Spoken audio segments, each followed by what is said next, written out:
Vamos ao nosso primeiro assunto do dia. Lula interrompeu hoje a viagem à Bahia, onde passava o carnaval, para visitar as áreas afetadas pela chuva no litoral paulista. Ele foi acompanhado de 9 ministros. No fim de semana, 35 pessoas morreram em São Sebastião e uma em Ubatuba. Cerca de 40 estão desaparecidas. 50 casas desabaram. Há cerca de 1.000 desalojados e 750 desabrigados. Em discurso, Lula disse que nessa hora não importa o partido dos governantes.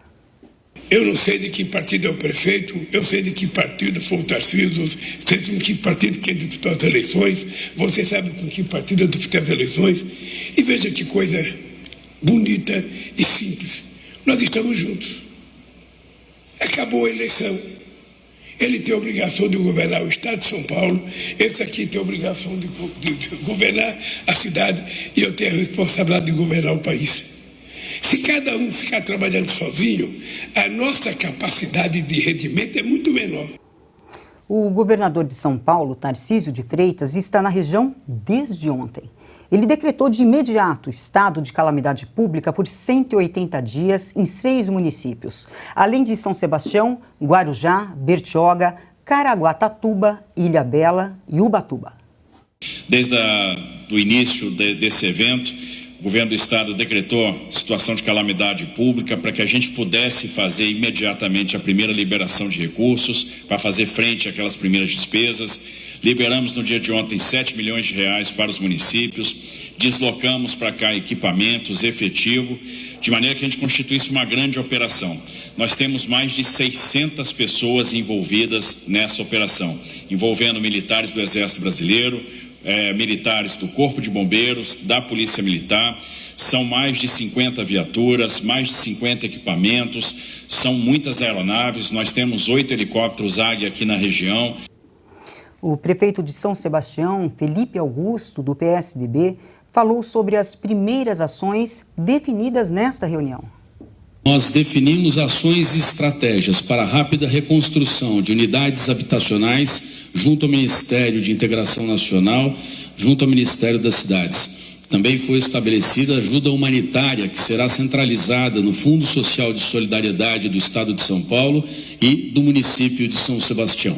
E aqui quero externar que todo o processo de reconstrução do município será lento em função dos estragos na rodovia que acometeram toda a extensão do município de São Sebastião.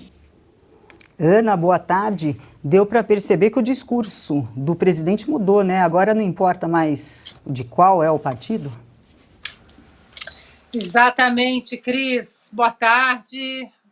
Hoje, iniciando a semana com você aí no comando, né? Pilotando o nosso programa.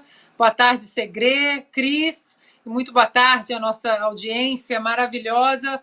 Bom carnaval, né? Se é que é possível continuar pulando o carnaval e se divertindo diante de mais uma tragédia anunciada, não é, Cris? A verdade é essa, essas tragédias com essas chuvas dessa época do ano, impressionante como elas sempre acontecem. Nós não estamos falando de eventos que não são apenas eventos da natureza, mas nós estamos falando de casas que são construídas de maneira ilegal, os governos não fazem nada, seja o governo municipal, seja o governo estadual, né? As pessoas simplesmente não olham para as necessidades da população, principalmente dessas comunidades carentes. E por que eu acho que não existe essa fiscalização, Cris? Porque para você fiscalizar e você tirar as pessoas dali, você tem que prover alguma moradia, né, algum socorro para essas famílias. E não adianta, por exemplo, ficar falando Minha Casa Minha Vida, construir 1.000 casas populares num lugar completamente inabitado, sem escolas, sem mercado, sem transporte. Então, infelizmente, Cris, esse é um problema recorrente agora no estado de São Paulo. Eu que frequento a região serrana do Rio, por exemplo, há muitos anos, e é a mesma coisa. Petrópolis, toda aquela região Itaipava, sofre todo ano com o mesmo descaso das autoridades. Agora, Cris, interessante a diferença de discurso.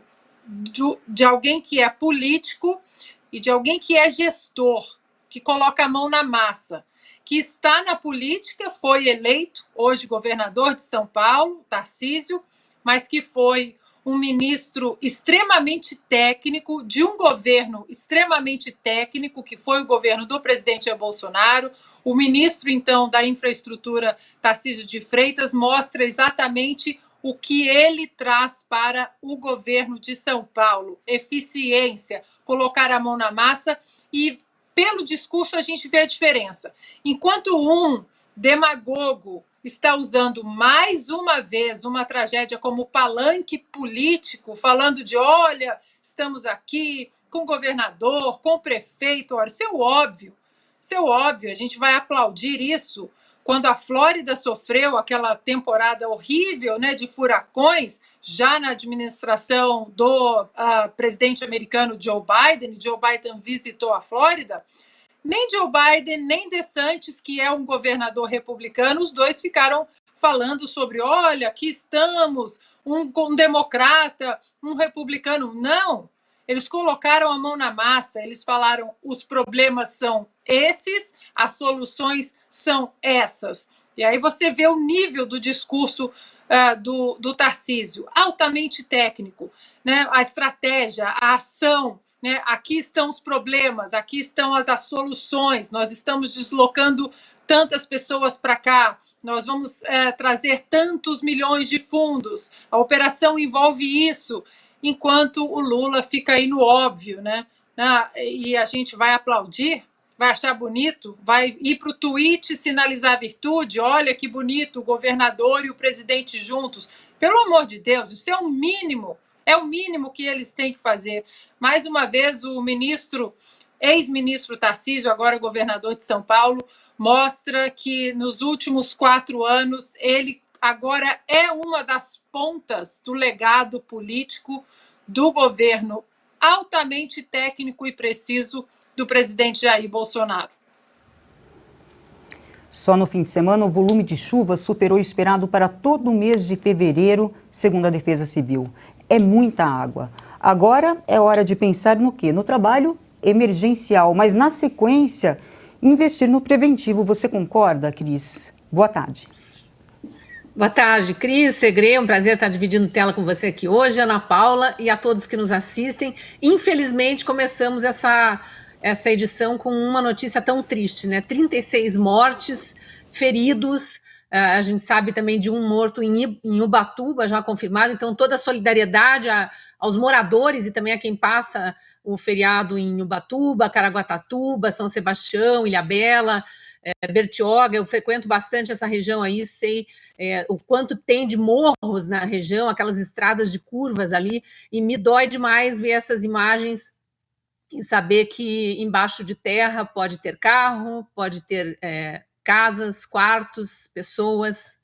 E realmente, Ana, é muito triste ver político querendo fazer de uma tragédia dessa palanque e dizendo acabou a campanha quando ele é o único que se recusa a descer do palanque desde o ano passado, todo santo dia fazendo discurso para a sua claque, porque quem não é Lula já sabe muito bem quem é essa figura. Eu puxei umas notícias aqui de chuvas de janeiro, de fevereiro, de março, que, como você disse, realmente se repetem todo verão, infelizmente, com tragédias muito parecidas aí ao longo dos anos. E lembrei aqui da polêmica que a imprensa fez em cima do presidente Bolsonaro, quando teve chuvas em São Paulo, porque Dória era desafeto e tal, mas a primeira manchete que apareceu é: Dória diz que visita de Bolsonaro a São Paulo por causa das chuvas é bem-vinda. E daí o subtítulo: desafeto do presidente, governador de São Paulo elogiou a oferta de ajuda aos que mais necessitam. É mais do que obrigação do governante federal socorrer quem está num estado ou num município numa situação de calamidade pública. É obrigação, não tem nada que ficar fazendo discursinho de campanha, levantando mão, batendo no peito, dizendo teu partido é esse, meu partido é esse, eu fui eleito por esse, por aquele, mas olha que lindo, estamos aqui, somos amigos. Não precisa disso, haja como amigo, haja como governante responsável, não precisa falar o que você está fazendo, as pessoas vão ver o que você está fazendo. E aí eu puxei uma que, quando houve a polêmica lá das chuvas em São Paulo, num verão em que Bolsonaro era presidente, também passava férias distantes. Bolsonaro, na época, só conseguiu estar presente no dia seguinte, mas mandou 3, 4 ministros de imediato que estiveram presentes representando o governo federal. Naquela época, eu já puxei uma notícia de quando Lula era presidente em governos passados. Estou lendo aqui, 4 de janeiro de 2010. O título e olha que é uma notícia da Agência Brasil, Empresa Brasil de Comunicação, a EBC. Lula passa férias na Bahia, mesmo local. Lula passa férias na Bahia e pede que ministro acompanhe buscas de vítimas no Rio de Janeiro. Nesse ano aqui, a enxurrada com mortes foi em Angra dos Reis, no litoral sul do Rio de Janeiro, e na época o ministro que o Lula mandou ir para lá, e que não estava, demorou para chegar no local, era, adivinhe quem? Ministro da Integração Nacional, Gedel Vieira Lima, aquele que anos depois foi descoberto num esquema com um apartamento cofre cheio de malas de dinheiro, e que já está livre aí de novo, se aventurando mais uma vez na política. Então, só para a gente situar aqui como os vários governos são tratados, como os vários governos tratam uns aos outros, e mostrar que Lula está, sim, no palanque. Agora, voltando à questão da chuva e das tragédias, é muito importante, enfatizando o que a Ana disse, que o governante seja técnico nessas horas, não só solidário, que imediatamente esteja no local. Eu liguei para amigos da região ali de São Sebastião, até para saber se estavam bem e tudo, graças a Deus, todos os que eu conheço estão bem, e eles disseram que Tarcísio estava lá desde 4 horas da manhã, ou já tinha chegado de véspera, e 4 horas da manhã já estava na ativa ali, e que, de um modo geral, as pessoas ficaram muito, mas muito revoltadas com esse discurso de Lula. Ninguém quer ver, ainda mais presidente já eleito, seja lá como tenha sido eleito, já eleito e ainda fazendo campanha política. Tudo que querem é o que vai ser feito, como vai chegar a ajuda, com que velocidade vai chegar essa ajuda, quem vai me ajudar o quanto antes, porque é o que eu estou precisando. Então, espero que se emende, que entenda que a população não quer mais discurso e trabalhe. É isso que a gente precisa ver. E o número de mortos subiu para 37. Entre as vítimas, há 4 crianças. Segré, seja bem-vindo. Concorda com a Cris? Não é momento de fazer discurso político, né? Diante de uma situação trágica, tão triste como essa. Absolutamente, Cris. Boa tarde a você, a Cris em Curitiba, a Ana Paula em Califórnia e a audiência que nos acompanha. Uma ótima semana de carnaval. Com uma notícia muito triste, porque é a primeira vez que a gente fala sobre isso? Não. Será a última vez que a gente fala sobre isso? Também não. O problema está em que os governantes, em diferentes questões, se lembram dessas ações quando acontecem essas catástrofes. A Ana Paula muito bem mencionava a questão de Petrópolis, agregaria Niterói alguns anos atrás, com muitos falecidos também, perto de 1000 na época, a menção que Cris estava fazendo, e outras tantas no longa extensão da geografia brasileira. Então aí a importância é como os governantes trabalham em aquilo que é urgente com aquilo que é importante. É claramente urgente resolver essa questão, que pode ser evitada? Sim. Menos corrupção daria mais recursos para fazer isso. Mas eu vou um pouco mais longe. Que tal se o Congresso Nacional não pensasse numa lei de responsabilidade social, em que tenha a responsabilidade do governante que, por não fazer obras de infraestrutura e permitir ocupações ilegais e a construção ilegais de questões que todos nós sabemos, não dá para deter fogo ladeira para cima e água ladeira para baixo. E nessa realidade, então, como poderia resolver essa questão? E eu não acho que seja fácil, mas é possível, Cris, de uma maneira, por exemplo, que aqueles que recebem ajuda social possam, através de algum curso habilitante, de ter a oportunidade de ajudar na construção desse tipo de casas. Em definitiva, estão recebendo uma ajuda social do Estado para não ter uma ocupação fixa. E isso poderia ser uma alternativa.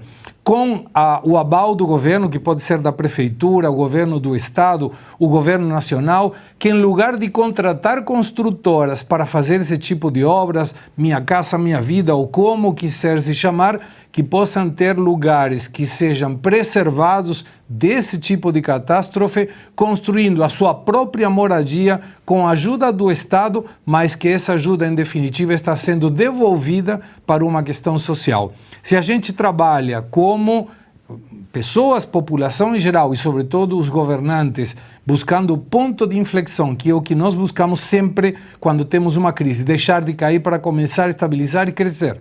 Deixar de ter esse tipo de catástrofes que podem ser evitadas com programas de política de Estado, evitaremos que no próximo mês, no próximo ano ou daqui a 5 anos voltemos a conversar da mesma coisa.